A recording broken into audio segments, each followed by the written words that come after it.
Hello student, welcome to you in online classes. आज class 9th के लिए social science में ज्योग्राफी का चैप्टर 2 है और चैप्टर का नाम है भारत का भौतिक स्वरूप। इसके पहले आपने चैप्टर 1 में भारत की स्थिति और उसके विस्तार के बारे में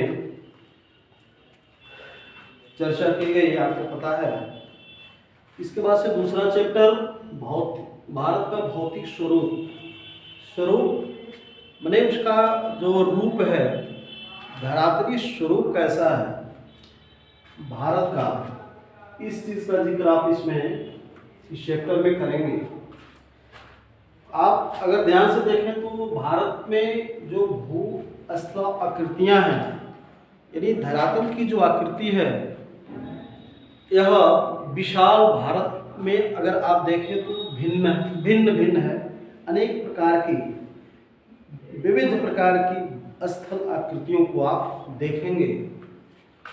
कहीं पे आप समतल धरातल समतल मैदान देखेंगे तो कहीं पर्वत है, कहीं पठार है, कहीं मरुस्थल है, कहीं पे ये द्वीप समूहों के आकार आप देखेंगे। तो इस प्रकार से आप भारत के विभिन्न प्रकार के भू आकृतियों की पहचान, या उसको इस तरह से कहें कि भारत में विभिन्न प्रकार की भू स्थलाकृति देखने को मिलती है, जिसमें धरातल, पर्वत, पठार, मरुस्थलीय भाग और द्वीप समूहों के जो भू स्थलाकृतियां हैं। यहाँ विभिन्न प्रकार की शैलें पाई जाती हैं, चट्टानें पाई जाती हैं। अगर आप देखें तो ऐसी चट्टानें जो बिल्कुल कठोर हैं, संगमरमर की तरह कठोर, और कुछ ऐसी चट्टानें होती हैं जो मुलायम, या दूसरे शब्दों में शेलखड़ी कहें, सॉफ्ट स्टोन अर्थात मुलायम चट्टानें।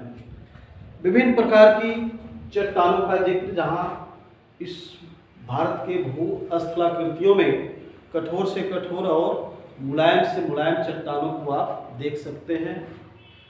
अगर मिट्टियों की बात करें तो विभिन्न क्षेत्रों में भिन्न भिन्न प्रकार की मृदा पाई जाती हैं, विभिन्न प्रकार की मिट्टी पाई जाती है, और उनके रंग की अगर बात करें तो विभिन्न विभिन्न क्षेत्रों में मिट्टियों की मृदा का जो रंग है वो भिन्न भिन्न प्रकार की पाई जाती है। तो इस प्रकार से आप देख रहे हैं कि भारत का जो भौतिक स्वरूप है वह अनेक प्रकार की विभिन्नताओं से भरा हुआ है। इसमें जगह जगह पर आप देखेंगे तो इसमें बहुत सारी विभिन्नता देखने को मिलती है। इसमें एक सिद्धांत है, भारत के भौतिक स्वरूप को परिवर्तित करने के लिए। अगर हम पृथ्वी की बात करें, सिर्फ भारत की बात न करें, पृथ्वी पर जितनी भी भू आकृतियां हैं, भूवस्थल हैं, उसमें बहुत सारे चेंजेस, बहुत सारे परिवर्तन आप देखेंगे उसमें, कि कहीं पे अगर धरातल है तो कहीं पे बहुत बड़ा बड़ा ऊंचे ऊंचे पर्वत हैं, कहीं पठार हैं। तो ये पृथ्वी की अगर बात करें तो पृथ्वी की संरचना की अगर बात करें तो उसमें एक सिद्धांत है कि प्लेट विवर्तनिकी का सिद्धांत। विवर्तनिकी यानी परिवर्तन। और प्लेट क्या है? प्लेट जो है, जैसा कि आप जानते हैं कि पृथ्वी के भूपर्पटी, यानी कि पृथ्वी का सबसे ऊपरी जो ऊपर का जो स्तर है उसको हम भूपर्पटी कहते हैं। अब उस भूपर्पटी के प्लेटों की अगर संख्या की बात करें तो भूपर्पटी का निर्माण 7 प्लेटों से, या उससे 7 प्लेट बड़ी और कुछ छोटी छोटी, यानी 7 जो प्लेटें हैं वो 7 बड़ी प्लेटें हैं और कुछ छोटी छोटी प्लेटों से उसका निर्माण हुआ है। भूपर्पटी का निर्माण 7 प्लेटों, यानी बहुत बड़ी बड़ी 7 प्लेटों और कुछ छोटी प्लेटों के साथ भूपर्पटी का निर्माण हुआ है। और पृथ्वी की इन प्लेटों में जो 7 ऊपर नीचे जो प्लेटें हैं उनमें कुछ गति उत्पन्न होती है, कंपन उत्पन्न होती है।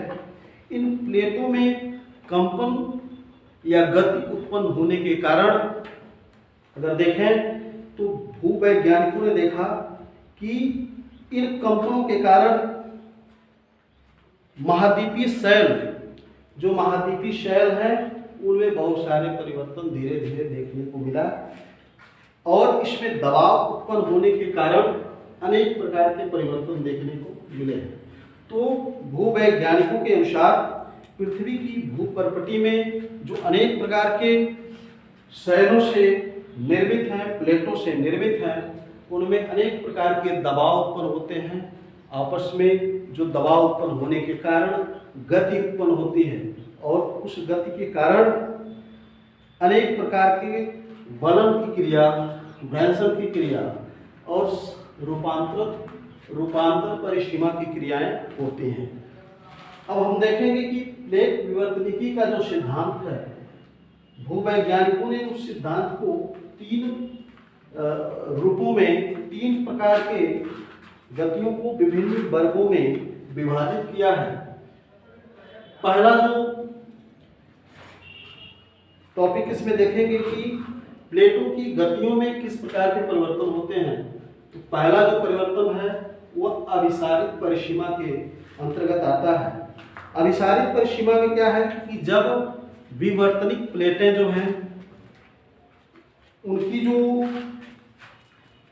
दिशा है, जब ये प्लेटें एक दूसरे के समीप आती हैं, यानी ये जो दबाव है वह आपस एक सिद्ध में है, यह प्लेटें एक दूसरे के नज़दीक आती हैं, एक दूसरे के पास आती हैं, तो ये जो है अभिसारित परिसीमा का निर्माण करती हैं। अर्थात ये विवर्तनिक प्लेटें जब आपस में जुड़ती हैं, चित्र के माध्यम से देख सकते हैं, यहाँ पे दो प्लेटें हैं और ये दोनों प्लेटों पर जो बल का दबाव है वह एक आपस में एक ही दिशा में है, वो इसकी वजह से इसमें वलन की क्रिया अथवा फोल्डिंग की क्रिया हो रही है। एक प्लेट जो है नीचे, दूसरे प्लेट के नीचे खिसक जाता है और दूसरा प्लेट पहले प्लेट के ऊपर खिसक जाता है। तो इस प्रकार से इस प्रकार की विवर्तनिक क्रिया को हम वलन या फोल्डिंग परिसीमा का के रूप में देखते हैं। दूसरा जो है अपसारित परिसीमा। अपसारित परिसीमा में क्या है कि जब प्लेटें जो हैं, प्लेटों पर दबाव जो है भिन्न भिन्न दिशाओं में पड़ता है, यानी कि एक दूसरे से विपरीत जब प्लेटों का दबाव होता है तो एक प्लेट दूसरे प्लेट से चटक जाती है या टूट जाती है।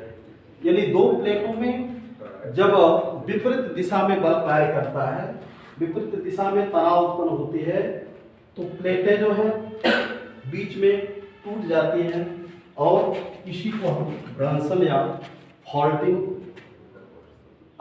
या जो है अपसारित परिसीमा कहते हैं। तो इस प्रकार से हमने देखा अभिसारित और अपसारित परिसीमा। तीसरा जो विवर्तनिक क्रियाएं हो रही हैं, इस विवर्तनिक क्रियाएं में दो प्लेटें जो हैं आपस में ऊपर नीचे एक दूसरे के साथ क्षैतिज दिशा में, अगर कहें तो क्षैतिज दिशा में समांतर में गति करती है। दो प्लेटें जो है क्षैतिज दिशा में विपरीत दिशाओं में बल कार्य कर रहा है, तो प्लेटों में क्या होता है, एक रूपांतर यानी समांतर प्लेटें आपस में खिसक जाती हैं। तो ऐसी स्थिति को, ऐसे विवर्तन को हम रूपांतर परिसीमा के अंतर्गत लाते हैं। तो इसके हिसाब से हम देख रहे हैं कि इन क्रियाओं के माध्यम से भारत में जब प्लेटें विवर्तन करती हैं, गति करती हैं, तो इससे अनेक प्रकार के स्थलाकृतियों का निर्माण हो जाता है।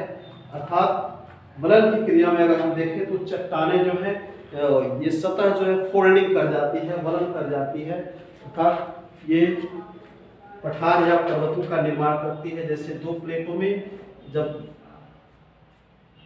आपस में विपरीत दबाव पड़ता है, एक ही तरफ दबाव पड़ता है, तो बीच की प्लेटें जो हैं वलन की क्रिया करती हैं और ये वलन या तो गहरे खाई के रूप में हो जाता है या फिर ऊंचे पठार के रूप में हो जाता है।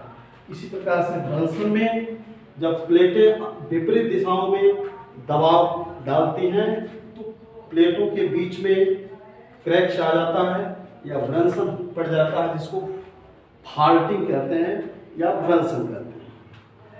और तीसरे स्तर में आप देखेंगे कि रूपांतर परिसीमा अपने रूप में अंतर कर ले। जब एक प्लेट एक दूसरे के साथ क्षैतिज दिशा में गति करती है तो इस प्रकार की क्रियाओं की वजह से अनेक प्रकार की भू-स्थलाकृतियों का निर्माण होता है और इससे ज्वालामुखी की क्रिया भी हो जाती है और धरातल जो है उबड़ खाबड़ या पठारी क्षेत्रों में परिवर्तित हो जाता है।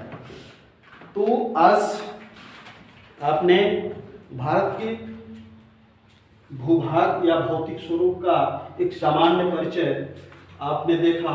मुख्य रूप से भारत की बात करें या पूरे पृथ्वी के भूपर्वती या ऊपरी सतह की बात करें तो उससे ऊपरी सतह में जो भी परिवर्तन आते हैं वो भिन्न भिन्न कारणों से आते हैं। इसके बाद से अगले वीडियो में हम देखेंगे कि स्पेशल भारत का जो भूभाग है, भारत की जो धरातल है, उसमें किस प्रकार के परिवर्तन दिखाई देते हैं और उनकी भूआकृतियाँ कैसी हैं।